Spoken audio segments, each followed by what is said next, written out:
Hello student, this is Aslam and today we discuss structure of nephron. हम पढ़ेंगे आज nephron की structure, ठीक है। नेफ्रॉन की स्ट्रक्चर ये किस में आता है? Part 3। Part first and second आप पढ़ चुके हो पिछले वाले लेक्चर में। अब है part 3 structure of nephron. Nephron की संरचना आपको दिख रही है, ठीक है। नेफ्रॉन होता क्या है? What is nephron?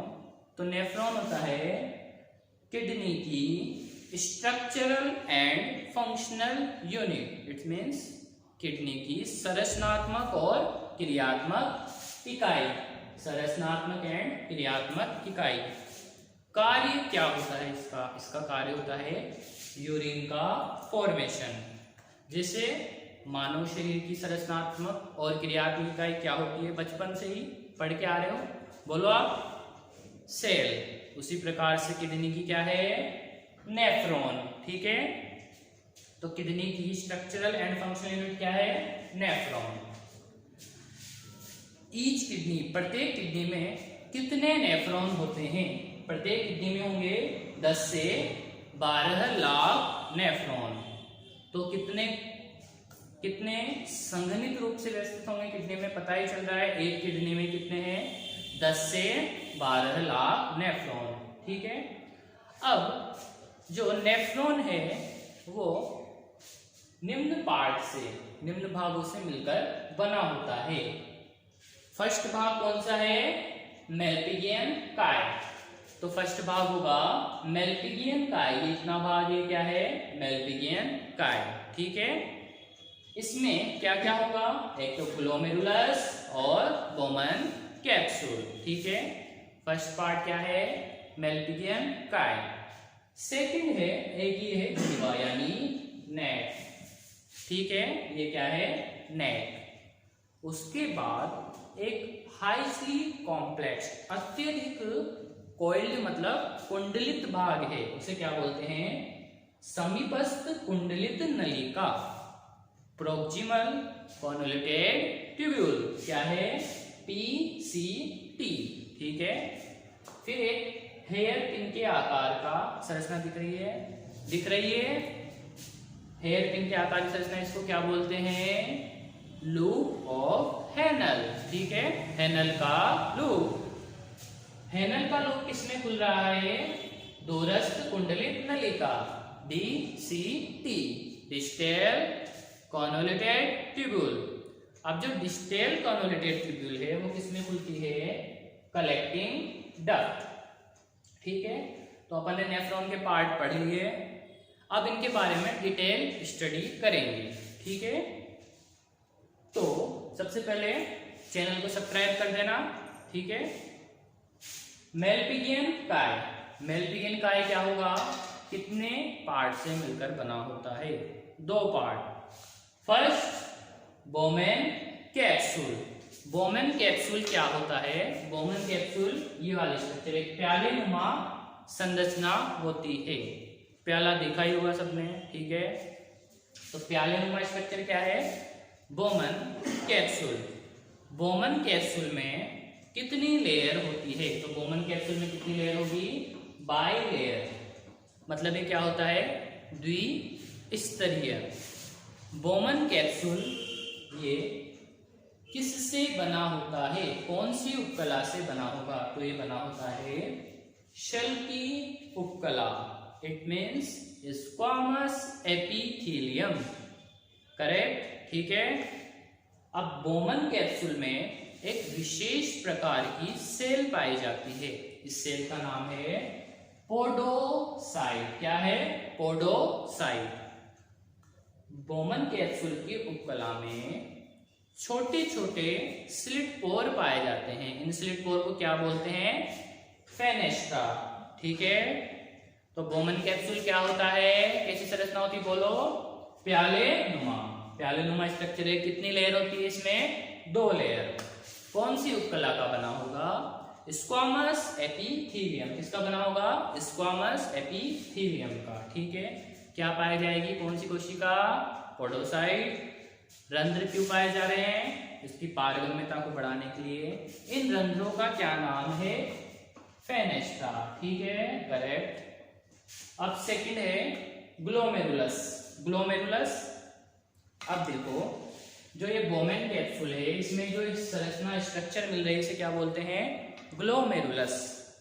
ग्लोमेरुलस में ब्लड लाने का कार्य कौन करता है, एफरेंट आर्टियोल, अभिवाही धमनिका। अभिवाही धमनिका क्या करती है, ग्लोमेरुलस में ब्लड लाने का कार्य करती है, ठीक है। और ग्लोमेरुलस से ब्लड ले जाने का कार्य कौन करती है, अपवाही धमनिका। It means efferent arteriole. क्या है, इफरेंट आर्टियोल। अपवाही धमनिका रक्त लाएगी, अभिवाही लाएगी और अपवाही वापस ले जाएगी, ठीक है।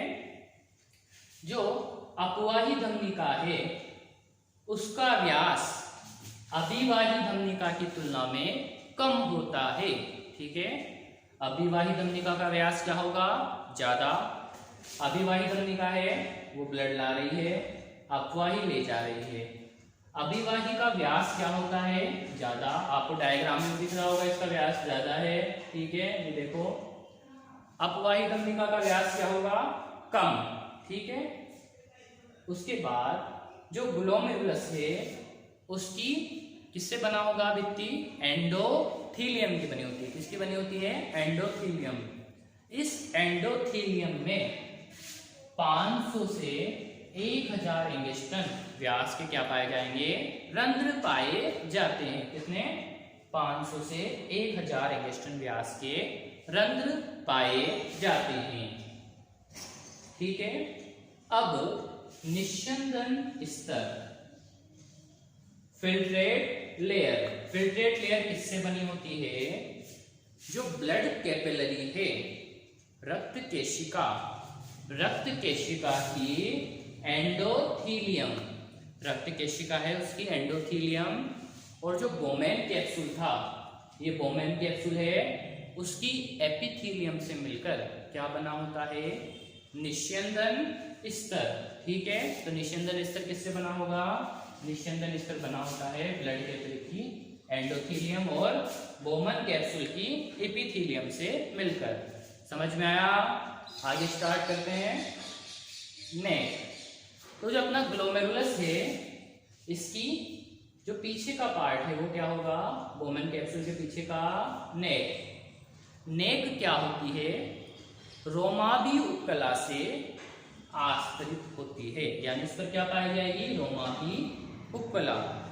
नेक के पीछे जाने पर एक अत्यधिक कुंडलित नलिका आती है, हाईली कॉइल्ड ट्यूब्यूल। कौन सी है, समीपस्थ कुंडलित नलिका, यानी प्रोक्सिमल कॉन्वोल्यूटेड ट्यूब्यूल, PCT, ठीक है। दिख रहा है आपको ये वाली स्ट्रक्चर क्या है, PCT। अब PCT के बारे में पढ़ेंगे। PCT प्रोक्सिमल कन्वोल्यूटेड ट्यूब्यूल, इसकी बनी होती है ब्रश बॉर्डर क्यूबॉइडल एपिथेलियम। किसकी बनी होगी, मुख्यतः तो घनाकार उपकला की। जब घनाकार उपकला पर क्या पाए जाए, ब्रश बॉर्डर, ठीक है, तो सीलिया पाए जाएं तो उसे क्या बोलते हैं, ब्रश बॉर्डर एपिथेलियम। जैसे आपका टूथपेस्ट, टूथब्रश आता है, टूथब्रश उसके ऊपर पर जो ब्रिसल्स पाए जाते हैं, वैसे ही क्या होगा, एक ऐसी स्ट्रक्चर है इस पर ऐसे ब्रिसल्स पाए जाएंगे, इसे ही क्या बोलेंगे, ब्रश बॉर्डर क्यूबॉइडल एपिथेलियम। समझ में आ गया, ऐसी स्ट्रक्चर है, इस पर ऐसे सीलिया पाए जा रहे हैं, ठीक है, तो उसे बोलेंगे ब्रश बॉर्डर क्यूबॉइडल एपिथेलियम। अब इसकी एक और विशेषता क्या है, जो PCT है यह निस्यंद का जो फिल्ट्रेट आता है उसका 2/3 भाग यानी 2/3 भाग का क्या कर देगी, पुनरा अवशोषण यानी वापस अवशोषित कर लेगी उसको, ठीक है। PCT के जैसे ही हम पीछे जाते हैं तो एक हेयर पिन के आकार की संरचना आती है, इसे क्या बोलते हैं, लूप ऑफ हेनल, हेनल का लूप। अब जो हेनल का लूप है तो कितने भागों से मिलकर बना होगा, 2 भागों से। इसकी एक भुजा है अवरोही भुजा और दूसरी है आरोही भुजा, ठीक है। जो अवरोही भुजा है वो किससे बनी होगी? अवरोही भुजा, ये वाली भुजा ये नीचे लाने का कार्य कर रही है। अवरोही भुजा बनी होगी शल की उपकला, मतलब स्क्वामस एपिथेलियम की। किसकी बनी होगी? शल की उपकला की। इसके बाद जो आरोही भुजा है, ये वाली भुजा, ये किसकी बनी होगी? घनाकार उपकला की। किसकी बनी होती है? घनाकार उपकला की।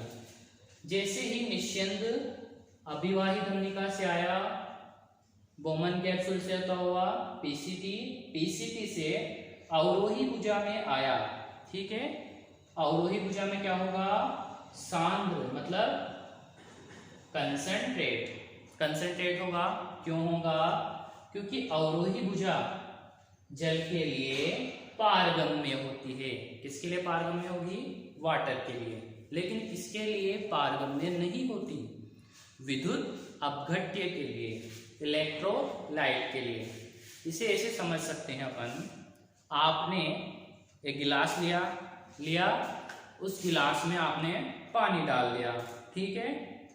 पानी डालने के बाद आप क्या करो? उसमें नमक डाल दो, नमक डालते जाओ। अगर नमक की मात्रा ज्यादा है तो कौन सा लेने? अति पराशरी, ठीक है। उसमें से जैसे ही अपन ने क्या करा? जल और मिलाएंगे तो क्या हो जाएगा? उसकी सांद्रता कम। तो जो अवरोही भुजा है वो किसके लिए पारगम्य है? जल के लिए पारगम्य। लेकिन किसके लिए पारगम्य नहीं है? विद्युत अपघट्य के लिए। फिर उसके बाद जैसे अपन ऊपर जाते हैं, कौन सी भुजा जाती है? आरोही भुजा। आरोही भुजा किससे बनी है? घनाकार उपकला। आरोही भुजा किसके लिए पारगम्य है? इलेक्ट्रोलाइट मतलब विद्युत अपघट्य के लिए तो पारगम्य है। और किसके लिए पारगम्य नहीं है? जल के लिए। तो यहाँ क्या होगा? निस्यंद क्या होगा? तनु होता जाएगा, ठीक है। अब आरोही भुजा के बाद, आरोही भुजा किसमें खुल रही है? कौन से पार्ट में खुल रही है? डीसीटी। डीसीटी मतलब डिस्टल कॉन्वोल्यूटेड ट्यूब्यूल, दूरस्थ कुंडलित नलिका में खुल रही है। अब जो दूरस्थ कुंडलित नलिका है वो कहाँ स्थित है? किडनी के कौन से भाग में स्थित है? पार्ट सेकंड में आपको पढ़ाया था। किडनी के कौन से भाग में है? कॉर्टेक्स भाग में। कौन से भाग में है? कॉर्टेक्स भाग में। डीसीटी किस उपकला द्वारा आश्रित होती है? घनाकार उपकला द्वारा। किसके द्वारा होगी? घनाकार उपकला द्वारा, ठीक है। डीसीटी में किसका पुनरावशोषण होता है? तो डीसीटी में किसका होगा? सोडियम और वाटर का। किसका होगा? सोडियम आयन और वाटर का पुनरावशोषण होता है। डीसीटी आगे जाकर किसमें खुल रही है? एक नलिका दिख रही है आपको, इस नलिका को बोलते हैं कलेक्टिंग डक्ट मतलब संग्रह नलिका। तो किसमें खुल रही है? संग्रह नलिका। अब जो संग्रह नलिका होती है वो कौन सी भित्ति से आस्तरित होती है? संग्रह नलिका होगी एक स्तरीय ग्रंथिल उपकला से, यूनिलेयर ग्लैंडुलर एपिथेलियम के द्वारा। आ गया समझ में? अब जो संग्रह नलिका है इसमें क्या होगा? दूरस्थ कुंडलित नलिका खुली। दूरस्थ कुंडलित नलिका किसमें खुल रही है? संग्रह नलिका में। संग्रह नलिका आगे जाकर प्रमुख संग्रह नलिका में खुलती है। इस प्रमुख संग्रह नलिका को क्या बोलते हैं? Duct of Bellini. क्या बोलते हैं? Duct of बेलिनाई।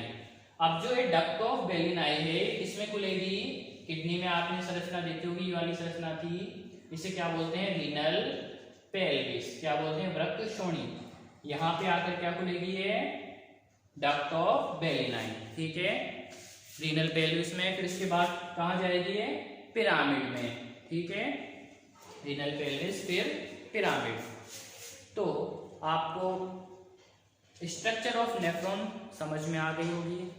इसके बाद जो यूरिन जो आगे मैकेनिज्म है वो आगे हम बाद में पढ़ेंगे। अब इस टॉपिक में से जो इम्पोर्टेंट क्वेश्चन आते हैं वो क्या क्या हैं? कौन कौन कॉर्टेक्स में उपस्थित होते हैं। कॉर्टेक्स में कौन कौन से भाग होंगे?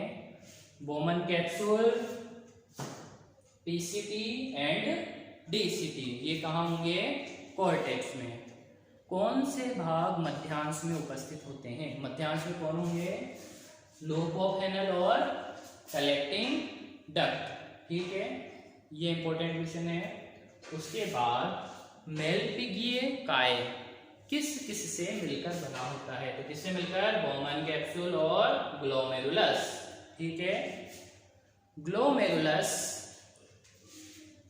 अभिवाही धमनी की कितनी शाखाओं से मिलकर बना होता है? कितनी शाखाओं से? 50 शाखाओं से, 50 ब्रांच, ठीक है। उसके बाद अभिवाही धमनिका का व्यास ज्यादा होगा या अपवाही धमनिका? बताइए क्या सही है? अभिवाही धमनिका है, उसका व्यास ज्यादा होगा, ठीक है। समीपस्थ कुंडलित नलिका कौन सी उपकला से बनी होती है? तो कौन सी उपकला से बनी होगी? Brush border cuboidal epithelium. Loop of Henle की कौन सी भुजा जल के लिए पारगम्य होती है? तो कौन सी भुजा होगी? अवरोही भुजा। तो इस टॉपिक के जितने भी इंपॉर्टेंट क्वेश्चन थे वो आपको बता दिए हैं। Thank you very much.